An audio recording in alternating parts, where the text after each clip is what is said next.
My name is Sarah Overton. I'm the production manager for the Dream Unfinished Orchestra, and I'm joined today by Eun Lee, who is the executive director and co-founder of the Dream Unfinished. The composer that we're highlighting today, Angélica Negrón, is a Puerto Rican-born composer who is living and working in the US, in New York right now. And I mean, she is just amazing. I know both you and I have worked with her personally on different occasions, and we're just so excited about this piece that we're going to be sharing today. So the piece called Marejada, meaning storm, and related to storm in Spanish, is really a piece that's based off of latency. It was kind of composed for the Zoom era that we're in. It was composed and commissioned by the Kronos Quartet in 2020, and is really responsive to what we're experiencing as this delay in sound as musicians trying to practice with one another over Zoom and rehearse with one another over Zoom. We're getting a lot of latency. And for our non-musician friends, non-audiophile friends, latency is just the delay between the input of an audio sound and the output of an audio sound. So it's usually measured in milliseconds. And we know in Zoom, we can't really talk over one another. The sounds and different recordings and things that we do that either diminishes or increases the sound depending on who you are. Just kind of when you're speaking. So this piece and Angélica Negrón took all of those things into account to create something really, really beautiful for the Kronos Quartet. So she usually writes music for accordions, robotic instruments, toys and electronics, chamber ensembles, orchestras, for everything. And now writing music for Zoom, taking into account all of the complexities of Zoom. And I know you've got a little bit to share of the Kronos Quartet piece as well. Yep. Let's go ahead and hear a little clip from it.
So just such a evocative piece. I have to confess that in my pandemic stress time, sometimes I'll put this on to self-regulate and calm myself down. That's amazing, and I think that's kind of what this piece is for. It's almost like making peace with the things that we have to deal with. How can we still make music even though there's this latency, even though there's this distance, and how can we work within those parameters? I mean, it's a beautiful concept to make music of, and she does it so well. Yeah. Well, and what's interesting, so so I had assumed because I went to Angelica's music publisher's website and said like the music is not yet available. So and as folks may have gathered from when I did the screen share, you know, it was only premiered last fall. But as it turns out, the music is actually very widely available. So this is not really a yet unheard because it's being heard all over. But we're still happy to feature it. And so I'd actually also love to share not only where you can get the music, but then a beautiful example of another ensemble that has come to realize the piece. So first, let me just actually get this queued up. So the Kronos Quartet, who commissioned this work, they have it available on their website. And it's actually part of a larger commission series, 50 for the Future. And so they have not only the entire score and also this reference track, but and also the program notes and this artwork that we saw in the background of the Kronos musicians. They have also offered so that anyone who wants to, you know, use these materials can make can have it be a part of their performance, which was so beautifully realized by this high school. So this was actually only just released a little over a week ago. But I just thought it would be really neat if we could listen to a tiny taste of what, you know, a quartet sounds like, interpreted by what looks like, you know, something like 70 high school students. So we'll take a little bit of a listen to this.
So just really sweet. And I actually just noticed while I was watching this that they're all wearing black.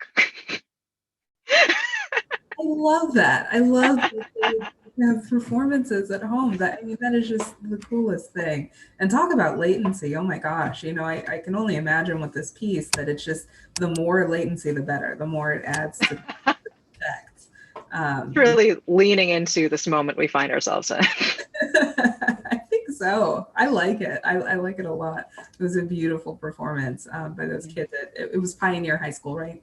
Yeah, that's exactly right. So, you know, they only have 131 views. So you can, we'll add to that link as well. Please show them a little love. But yeah, I mean, this is clearly meant to be out in the world for performance. So this is one of the happy instances where we're sharing music that's actually quite easy to procure the parts. And we hope that people are able to take advantage of that.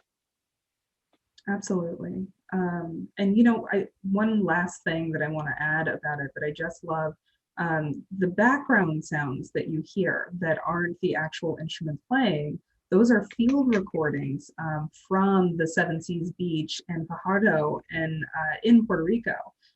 So it's really exciting just to kind of have these different elements of the island just really incorporated into the music. So some of this natural music as well as, you know, just kind of string instrumental music. And I think that they're using some different instruments at the end of the piece as well. You know, so it's just, I mean, all around really beautiful, really all encompassing, just kind of representative of this picture, this larger picture of Puerto Rico.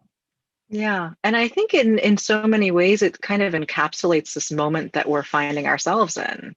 Like especially now that we're starting to see people get vaccinated and, you know, hopefully there's some measure of herd immunity. But I think for the foreseeable future, we're going to be in these like hybrid lives. And this piece is so designed for that, you know, with this asynchronous material of these field recordings plus the live elements plus you know all of these other sort of additional multimedia layers and you know and I think that it's certainly none of us wanted the pandemic, but one of the strange sort of silver linings or gifts that have come out of it is that we are now so connected more with you know there's a lot less friction I guess around like having these kinds of um like just being connected I guess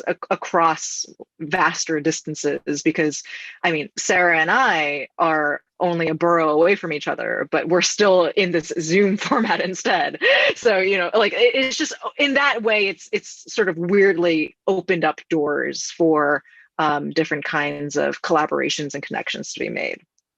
Absolutely. Yeah, I couldn't have said it better. So, you know, we'll definitely be sure to drop all of those links within this kind of video, this YouTube video, so that everybody can find the score if they're interested. If you have a high school orchestra of your own and you want to perform it, you know, it's a wonderful piece. So thank you again, everyone, for joining us today. Please come back next week. We're going to continue this exploration of activism and classical music and how the two intersect.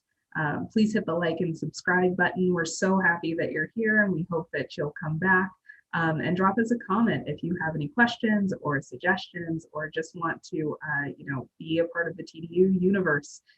We are always happy to hear from you. So thank you again and we'll look forward to seeing you next week.